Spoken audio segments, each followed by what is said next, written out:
We're 4% of the state as African Americans. So I come from the smallest district and from the smallest race.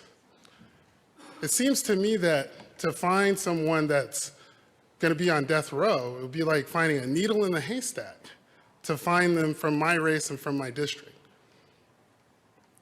Yet, every single person on death row, 100% of death row inmates come from my district.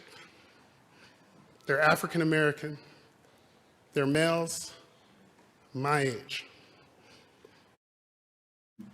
Thank you, Madam Speaker, and thank you, members, for the respectful debate that we had the other night and the respectful debate that we're having this morning. I rise in support of Senate Bill 100. And as I mentioned the other night, I come from House District 41. I represent that district. It's the smallest district in the state, geographically. The smallest. And I come from a population, from a race, that's one of the smallest minorities in this state. We're 4% of the state as African Americans. So I come from the smallest district and from the smallest race. It seems to me that to find someone that's going to be on death row, it would be like finding a needle in a haystack to find them from my race and from my district. Yet, every single person on death row, 100% of death row inmates come from my district.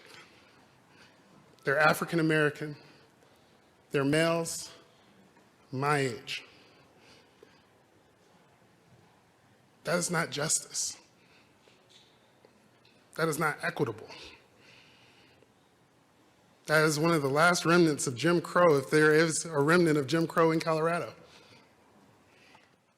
I am not absolving them for the crimes that they committed. They should be punished. They need to be punished. But why do their lives mean less than someone who commits the same crime in a different part of the state? Why do their lives mean less? Because a jury maybe didn't see their experience in those individuals. Why is their punishment different? You know, I heard here in the well this morning that we didn't get calls from people telling us to run this bill. I did. I'm the only member in this chamber that's got people on death row from their district. I did get calls. I ran on this. When I got elected in 2012 and 2013, this was one of the first bills that I ran. I didn't realize the severity of what I was running when I got into it, but I did shortly afterwards. And I even said to a Republican senator after that bill died, if I could get this done, if this could get done before I leave, I wouldn't run for re-election. Because I know that there's nothing more great that I could do in this chamber. I'm now in the last year of my last term. This means so much to me to see this bill being heard here on this floor. This means so much to me because it says, finally, that there will be equal protection under the law. My heart goes out to the victims. They really do. It really does.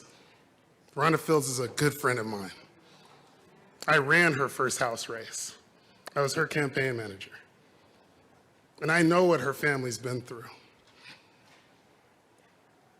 But we have to govern this entire state. All 5 million people.